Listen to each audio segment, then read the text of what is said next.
కోసిగ్లో ముస్లిం సోదరులు శనివారం భక్తి శ్రద్ధలతో రంజాన్ వేడుకలను ఘనంగా జరుపుకున్నారు.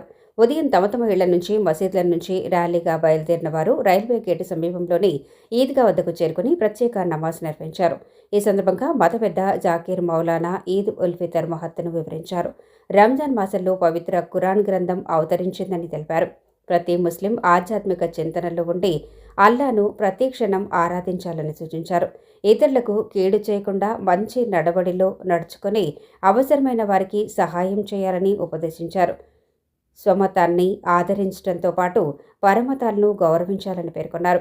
రంజాన్ సందర్భంగా ప్రతి ముస్లిం తన సంపదల్లో కొంత భాగాన్ని నిరుపేదలకు దానం చేయాలని, తాను పనిచేసే ప్రతి రంగంలో వచ్చే ఆదాయంలో నుంచి కొంత మొత్తాన్ని పంచుకోవటం అల్లా ఆజ్ఞ అని వివరించారు.